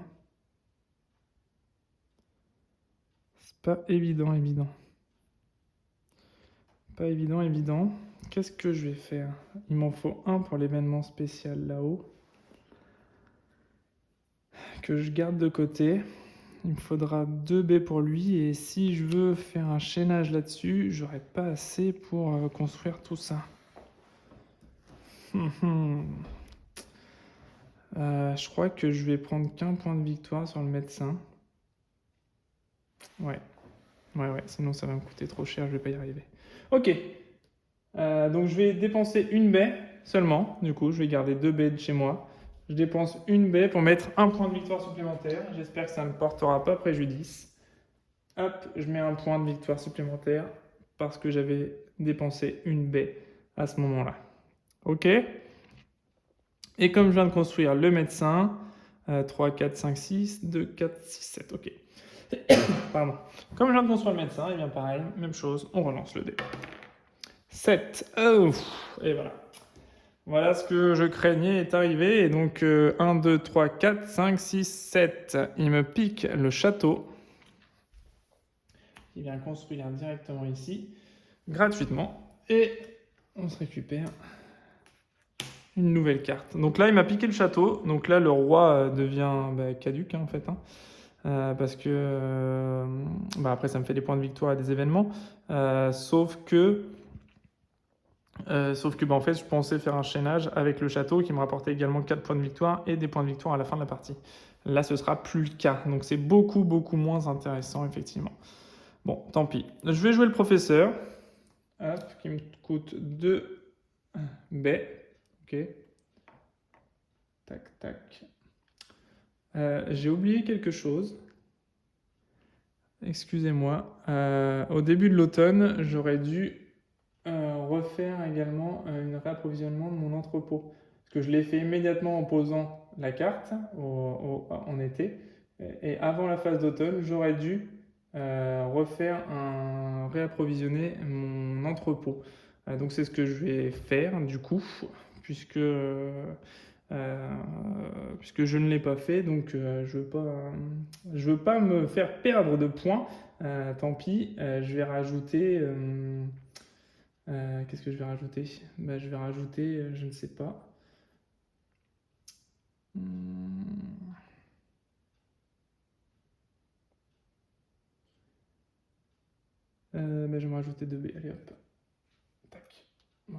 shoot DB.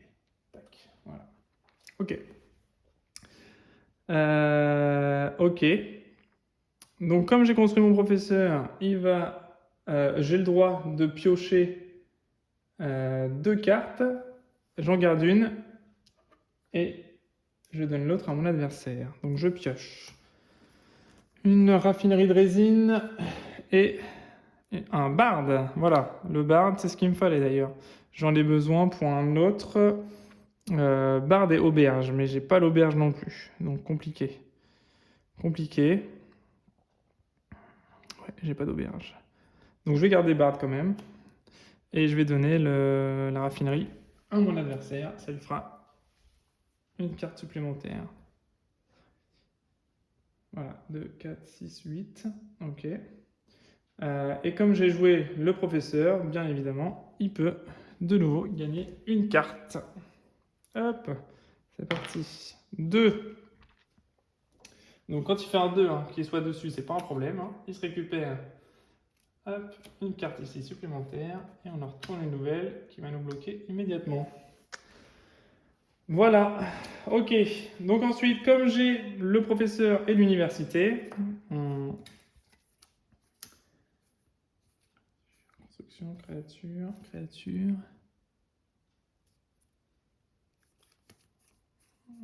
Ouais.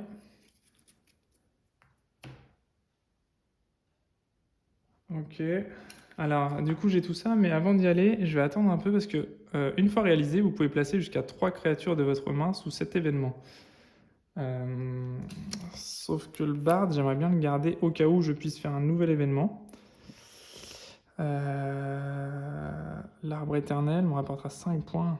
Ce serait pas mal de le faire aussi, lui, mais ça va être très très cher. Ça va être compliqué de le faire. Ouais, ça va être compliqué de le faire. Si je le fais, je pourrais rien faire d'autre. Si je le fais, je pourrais rien faire d'autre. Ça me fera 5 points quand même. J'ai des constructions, j'ai pas mal de constructions. Pour chaque carte violette. Ah non, c'est pour chaque carte violette. Ok, de ma ville, donc j'ai rien. Donc ça va pas me faire beaucoup plus de points que ça. Donc c'est pas terrible. J'ai un petit théâtre qui me permet de construire le barn gratuitement. Ouais.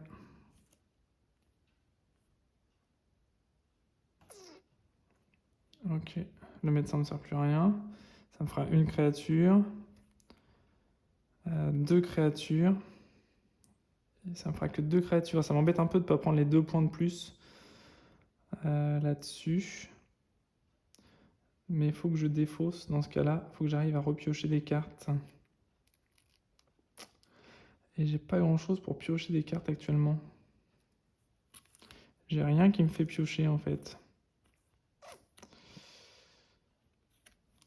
Là, je peux payer du bois encore pour essayer de gagner des récoltes. De toute façon, le barde, ça me donnera pas grand-chose puisqu'en fait, j'ai pas l'auberge. Donc je vais le sacrifier, tant pis. Je vais le sacrifier, tant pis. Ok. Alors, je vais aller ici, du coup, puisque j'ai le professeur et l'université. Université, professeur, ok.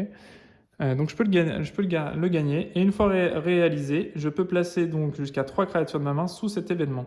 Ça me fait 2 points de victoire par créature sous l'événement. Ok, donc l'événement, bon, je vais me le mettre là. De toute façon, je vais pas reconstruire grand chose de plus. Et je vais me faire donc en créature le sculpteur sur bois. En créature, le médecin et une créature unique, le barde. Ok. Donc je me mets les 3 créatures dessous. Hop. Voilà. Et ça me rapportera 2 points de victoire par créature en dessous. Donc ça fera 6 points de victoire ici. Comme c'est un événement spécial, il ne tire pas de cartes supplémentaires. Il n'y a pas de... voilà. Il me reste 3 cartes en main. Et le meeple, évidemment, hop, reste dessus. Donc ça me fait un meeple de moins également. Ok, j'ai pas grand chose pour tirer des cartes. Est-ce que j'essaye de faire l'arbre éternel? Ça pourrait être pas mal. C'est 5 points quand même. C'est 5 points l'arbre éternel. C'est 5 points. Par contre, il me manque de tout, quoi. Il me manque de tout.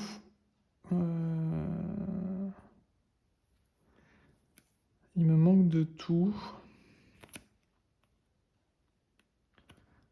Créature unique. J'ai pas de créature unique. Chaque carte violette, c'est 5 points. Ça pourrait être intéressant de prendre 5 points. Bon, déjà, dans un deuxième temps, je vais reprendre un événement standard ici. Parce que j'ai les 4 feuilles. Donc je vais me placer sur un événement standard. Et en dernier lieu, je vais prendre 3 points là. Qu'est-ce que je peux faire d'autre? Est-ce que c'est intéressant de prendre les 3 points là? Je suis pas sûr.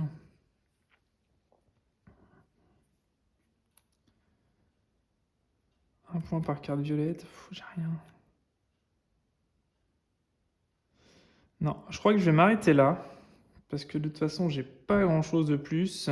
Je pense que la défaite va être assez rude. Assez rude. Parce que là, effectivement, j'ai pas eu grand chose au niveau de mes événements spéciaux. J'ai pas eu grand chose. Lui, il a récupéré quand même des cartes violettes, assez sympa. Il va se prendre un maximum de points avec ça. Il va prendre 18 points là. Donc ça va être très compliqué. Alors je vais me prendre 3 points là. Et puis, bah, écoutez, en dernier lieu. Euh,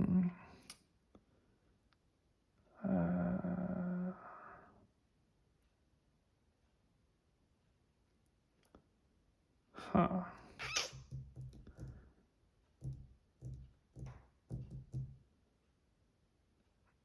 Ouais.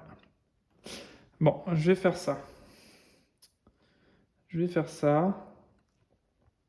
Ouais, il me reste encore ça. Ah, c'est pas évident, hein. C'est vraiment du calcul. Ça va jouer à rien, hein. Ça va jouer à vraiment rien. Enfin, je pense que je vais perdre beaucoup de points avec les événements spéciaux que j'aurais pas fait. À chaque fois que j'ai perdu mes parties, c'est justement quand j'arrive pas à faire les événements spéciaux, et là c'est le cas. Et je pense que ça va être très compliqué. Je pense que... Ouais. Ouais, ouais.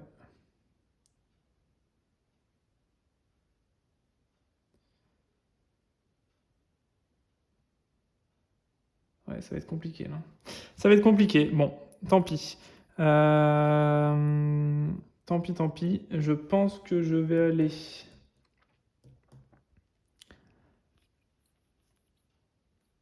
J'ai plus grand chose à faire. Alors, c'est soit je tente éventuellement de prendre les 4 premières cartes et j'en construis une gratuitement. Soit. Ouais, je défausse, ça me servira pas à grand chose. Non, non, non. Bon, bah, ce que je vais faire. Ok, bah, je vais faire ça. Je vais faire ça. Je pense que je vais jouer le moine pour essayer de prendre encore des points de victoire ici. En même temps, il est qu'à 0. 2 points, ouais, ça me fera gagner un point, 2 points de plus. Bon, on va la jouer comme ça. Je vais me défausser de ces 3 cartes-là. Pour aller marquer, là, vous devez défausser le nombre de cartes égal au nombre de points de la case choisie. Donc j'ai défaussé 3 cartes. Je vais mettre ici pour prendre 3 points de victoire supplémentaires et pas lui donner de carte. Ça pourra toujours être sympa éventuellement. Et en deuxième lieu, est-ce que je fais ça ou est-ce que je prends la carte du moine? 4 points ou 300 cartes. Ouais. Ouais, non, je vais rester comme ça. Je vais prendre 3 points là. Parce qu'autrement, j'aurais pu aller sur l'entrepôt, récupérer ce qu'il y avait là. Et avec une baie, j'aurais pu me payer le moine qui me donnera... Ouais, donc ça me fera que 2 points aussi contre 3. Donc non. On va rester comme ça. Voilà. Donc là, c'était ma dernière action. Donc, fin de l'automne. Voilà. Fin de l'automne. Donc, je récupère hop, mes meeples avec hop, 3 points de victoire supplémentaires ici. Et je récupère tout ça. Tac, tac. Voilà. OK. Donc là maintenant, donc fin de la partie, donc ça reste comme ça. On va procéder au décompte des points. Donc décompte des points, ça va être hyper compliqué de gagner. Je pense que ça va être une vraie défaite. Une vraie défaite parce que, comme je vous disais, en niveau intermédiaire, les événements spéciaux non réalisés, ça pique, mais vraiment. Bon, bah, on va faire les comptes, hein. On va faire les comptes. Donc là, on a 3 événements spéciaux que je n'ai pas réalisés. Ça me fait 18 points. Ça lui fait 18 points à lui. Moi, ça me fait pas 18, mais lui, ça lui fait 18 points. Ok. Donc 18 points. Ok. Ensuite, il va prendre, donc il va prendre 2 points par carte. Il va prendre 2 points par carte standard. Donc 2 points par carte standard. Alors, hop, ça c'est les cartes standards. Et ça c'est les cartes. Alors, donc il en a 1, 2, 3, 4, 5, 6, 7. Donc il prend 14 points là-dessus. Sur ces cartes standards, il prend hop, 14 points sur les cartes standards, c'est noté. Et il va prendre 3 points par carte spéciale, comme ça, donc violette. Donc il va prendre 6 points. Il a 2 cartes. Hop, 6 points. Ok, donc il se reprend 6 points ici. Ok. Donc voilà, donc, ce qu'on n'oublie pas également. Donc l'événement spécial, c'est bon. Et ensuite, donc il va prendre également, pour son petit meeple ici, 4 points supplémentaires, ici pour son voyage à lui. Ok, voilà. Donc on est là. Donc du coup, vous voyez le petit décompte final. 6 et 4, 10, 20, 38, 42. Voilà. Tac. 42 points. Voilà. Donc 42 points. C'est pas mal. C'est pas mal. Donc 42 points. Bon, là où j'ai limité la casse, c'est qu'il n'a pas réussi à prendre d'événements standards, mais par contre, il a pris quand même des événements spéciaux. 42 points pour lui. Ça va être à nous de décompter maintenant. Je pense pas être à 42. Très clairement, je pense être loin du compte et je pense qu'on va perdre cette partie. Ok. Donc nous, qu'est-ce qu'on compte? Et ben en fait, on va compter déjà les valeurs de points ici qu'on a un petit peu sur toutes les cartes. Donc on va regarder déjà pour les textes, combien de points on marque sur les textes de nos cartes. Donc défausser une créature, une construction, cette carte est gagnée 1 point et 1 point de victoire. On l'a pas fait, donc il n'y a pas de point de victoire en plus. Placer 1 point de victoire sur la chapelle, puis piocher 2 cartes. On ne l'a pas fait. Le cimetière non plus, nous rapporte rien. Celui-ci non plus, celui-ci non plus. Généralement, c'est les cartes violettes qui rapportent des points en fin de victoire. Nous, on n'a pas de carte violette dessus, donc on n'a pas grand-chose. On n'aurait que celle-ci qui nous rapporterait des points supplémentaires à la fin de la partie. Donc 2 points de victoire par créature. Hop. Donc on avait dit nos 3 créatures, donc on a 6 points de victoire ici. Tac, on va se mettre hop, des petits jetons pour pas l'oublier. Tac, donc 6 points de victoire ici. Vous voyez, ça va être très très light au niveau de nos points. On va se faire vraiment malmener ici. Et maintenant, donc, comme on n'a pas du tout de cartes violettes, parce que là, les cartes violettes, par exemple, du type là, ça nous rapporte des points de fin de partie. Pour chaque événement de base réalisé, on marquera 1 point. Pour chaque événement spécial, on marquera 2 points. Voilà. Donc nous, on n'a pas du tout de carte violette, donc on est un petit peu dans la panade. Donc ça va être très simple. 3 et 2, 5. Plus 2, 7. Plus 4, 11. Plus 2, 13. Plus 4, 17. Plus 1, 18. Plus 2, 20. Plus 3 et 3, 6, 26. Ok. À ça vient s'ajouter les 3 points d'événement standard, donc 26, 29, et les 3 points là pour nous faire 32 points. Voilà. Tac. Donc 32 points pour nous. Hop, hop, hop. Et voilà. Et il n'y a que ça qui va compter. J'oublie quand même nos 3 petits points ici, là, qu'on a grignotés également. Donc 32 plus 3, 35 points. Voilà. Donc 35 points. Vous voyez, 35 à 42. Donc là, on perd la partie. Et en grosse partie, comme je vous le disais, quand on n'arrive pas à faire d'événements spéciaux si on fait pas si on fait pas au moins 2 événements spéciaux. Là, c'est fichu, hein. On peut se dire que la partie est clairement mal embarquée. J'ai pas eu de carte violette ici pour nous impacter un peu sur le nombre de points à la fin. Voilà, j'ai fait le pari j'ai fait le pari de tenter des constructions. Vous voyez, on est à la moitié d'une ville, grosso modo, hein. On est un peu plus de la moitié d'une ville normale complète sur laquelle on a le droit, parce que je vous rappelle que c'est 3 rangées de 5 cartes sur lesquelles on a le droit, 15 cartes maximum dans sa ville. Sauf que en solo, plus on construit de cartes, et plus lui, il en construit aussi, et plus il construit de cartes violettes, plus il récupère d'événements standards aussi. Voilà, et plus il va construire, et plus il va bloquer les nouvelles cartes qui sortent aussi. Donc c'est un savant mélange de réflexion, de prise de risque. Voilà, comme je vous disais, il y a un très très gros paquet de cartes. Donc voilà, là on a eu la malchance que les cartes dont on avait besoin ne sortent pas. Donc du coup j'ai fait un maximum possible pourtant pour aller chercher des cartes dans la pioche, essayer de défausser au maximum de cartes pour récupérer un maximum de cartes en main et essayer de réussir des événements spéciaux. Mais là, c'était pas une réussite en soi.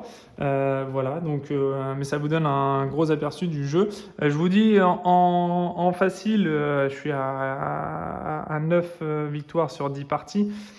Voilà, ça c'est une deuxième feuille encore de partie solo, mais voilà, vous voyez, sur mes dernières parties solo, en facile, j'en avais refait une en facile 45 et 41, et en niveau difficile, j'ai fini d'ailleurs sur les dernières là, sur des défaites, sur les 3 dernières, 3 défaites, voilà, 39 à 41 sur la dernière partie. Voilà. Donc vous voyez, c'est quand même assez compliqué de gagner en niveau intermédiaire. Je vous dirais que là, encore une fois, ça ne joue pas à grand chose, hein, parce que 42 à 35, c'est pas ridicule. En soi, on est à 7 points. 7 points, c'est quoi?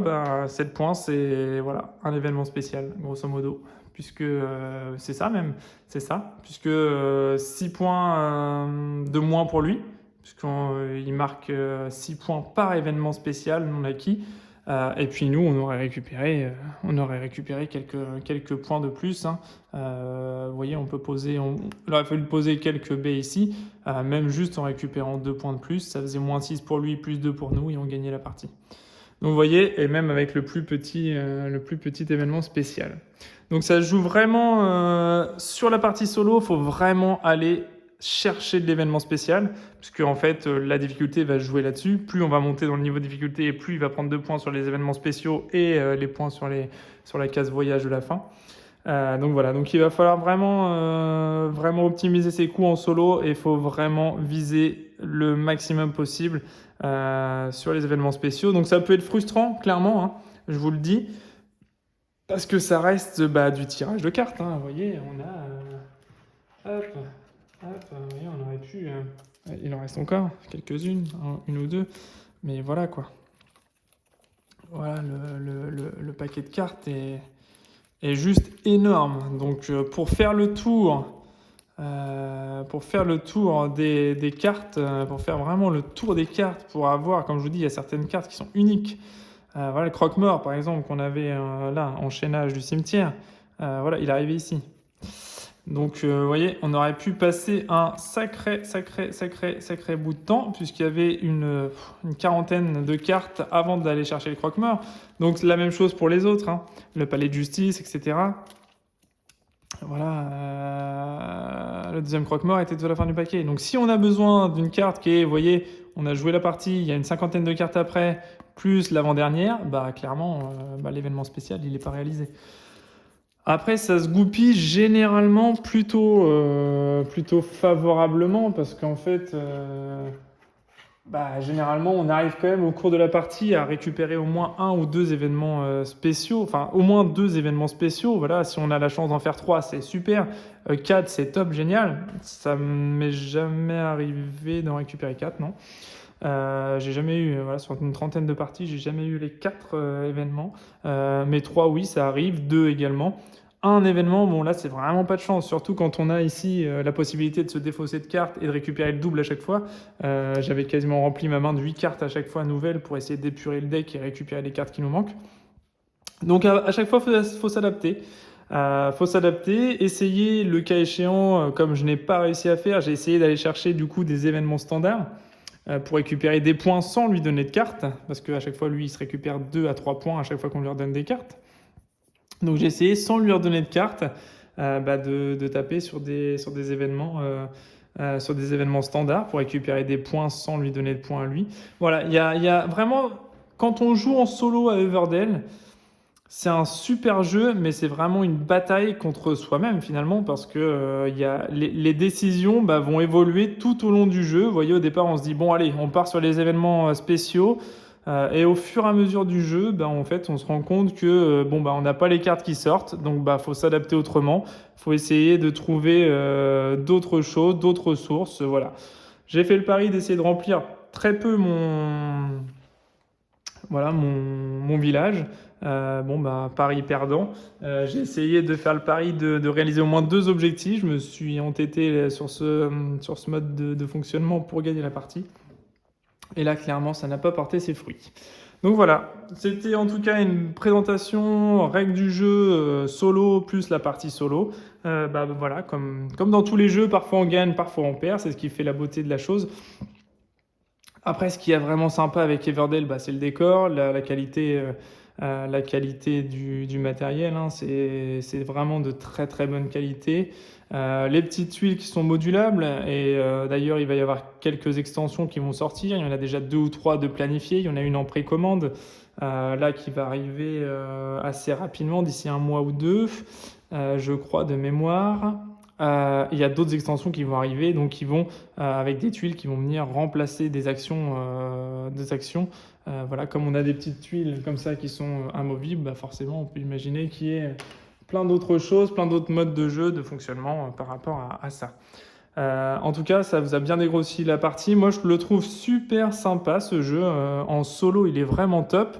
Les illustrations sont super belles. Vous voyez, là, au niveau des décors, des cartes, etc., c'est super sympa. Tout est clair, tout est précis. Il n'y a pas que 15 000 informations. Les textes sont clairs, la traduction est nickel. Il n'y a pas de faute. En tout cas, moi, j'en ai pas vu. Voilà, tout est super clair, tout est super fluide. L'automa, super facile à gérer, vous voyez que du placement, tout est déjà prévu à l'avance, donc c'est ce qui fait aussi qu'il y a encore plus de planification à faire. Les cartes prairies sont remplacées régulièrement. Le deck de cartes, il y a je sais pas combien de cartes, il y a plus d'une centaine de cartes, je vais vous dire ça exactement, il y a 128 cartes. Voilà, il y a 128 cartes dans le deck, donc il y a largement de quoi renouveler. Ici, c'est pareil, les cartes brindilles qu'on a sur les cartes objectives vont changer aussi. Il n'y a pas un village qui se ressemble à chaque fois que vous jouiez en solo, en multi, peu importe. Il n'y a aucun village qui se ressemblera jamais. On n'ira pas toujours sur les mêmes courses, voilà, sur la même course. Là, eh bien, en fait, comme je ne parvenais pas à faire des événements spéciaux, j'aurais pu miser potentiellement sur des événements, des cartes violettes, pour me faire un maximum de points en cartes violettes, mais ça coûte très cher en ressources, donc j'ai essayé de m'établir Voilà, après d'autres cartes qui peuvent amener, il y a du chaînage pour essayer de construire gratuitement des cartes. Voilà, et il faut vraiment doser l'équilibre, c'est vraiment un jeu sympa, c'est super, c'est top. Si vous êtes allergique au hasard, il y a quand même une grosse part de hasard, comme je vous dis, dans le tirage des cartes, dans le tirage de ce que lui va récupérer aussi, parce que tout est dépendant de ce dé-là. Hein. Aussi bien si on fait que les cartes qui ne nous intéressent pas dans la prairie, nickel. Mais là, vous voyez, on aurait pu encore s'en sortir avec le château et le roi, sauf qu'il nous pique le château avec un lancer de dés malheureux, entre guillemets. Parce que là, on récupérait le château plus le roi, pareil. On avait 8 points de plus, on gagnait la partie. On perd à 7 points d'écart. 8 points de plus sur les deux, voilà, on gagnait potentiellement la partie, voilà, sauf que si on récupère 2 cartes, lui aussi on récupère 2, donc voilà, ce serait peut-être goupillé autrement, voilà, mais c'était les cartes violettes, donc ça rapportait beaucoup de points, enfin quelques points en plus de victoire à la fin de la partie qui auraient pu faire basculer la partie là-dessus. J'ai tenté de miser là-dessus, mais voilà, le sort en a décidé autrement, c'est la magie aussi des jeux de société, et c'est ce qui fait que les parties ne se ressemblent pas et qu'on peut aussi perdre même en jouant en solo, aussi frustrant que ce soit. Mais en tout cas, ça vous fait une belle présentation, une belle partie. Voilà, c'est super sympa, tout le matériel est sympa, le solo est top, super simple à jouer, à mettre en place, assez rapide, la mise en place est super rapide. Je vous dis, à part l'arbre, essayez de ne pas le démonter si vous pouvez le stocker. Il est assez imposant, hein, mine de rien, mais voilà, c'est bien de le stocker ailleurs. Mais en tout cas, c'est un super jeu de placement d'ouvriers, de réflexion, de stratégie. Et je vous invite à y jouer si la partie vous a convaincu d'acheter le jeu. Voilà, en sachant qu'il y a des extensions qui vont également arriver par la suite. Donc si vous êtes allergique aux extensions. Mais après, le jeu se joue très bien. J'ai eu un aperçu des extensions. Voilà, c'est vraiment une mécanique de jeu supplémentaire, mais qui apporte de la rejouabilité, des variantes de jeu. Mais en soi, le jeu tel qu'il est présenté actuellement convient parfaitement pour s'éclater largement le temps de plusieurs parties avant de s'en lasser. Moi, je m'en suis toujours pas lassé après une trentaine de parties. En solo exclusivement. Voilà, donc comme d'habitude, si vous avez aimé la vidéo, n'hésitez pas à mettre un petit pouce en l'air, partagez vos commentaires, vos ressentis, si vous avez le jeu, etc. Si vous avez des points de règle pas clairs ou quoi que ce soit. Voilà, si j'ai fait des fautes de jeu, n'hésitez pas à le signaler aussi. Je pense pas, à chaque fois je fais au maximum pour que ce soit clair et qu'il n'y ait pas de faute de jeu. Donc n'hésitez pas à faire vos retours dessus voilà, n'hésitez pas également à vous abonner à ma chaîne si les jeux de société en solo sont également votre passion ou même pour l'histoire de découvrir quelques jeux en solo, n'hésitez pas, je ne posterai que des jeux en solo sur ma chaîne, donc ce sera exclusivement des jeux en solo que j'essaierai de poster régulièrement, des variantes officielles ou non, mais je vous présenterai sur des jeux pas forcément solo au départ, ou solo de base, ou que solo, ou solo multi. Je vous présenterai à chaque fois les parties solo des jeux que je peux avoir. Voilà, je vous souhaite une bonne journée, bonne nuit, bonne soirée, en fonction de quand vous regardez cette vidéo. Je vous dis à bientôt. Salut!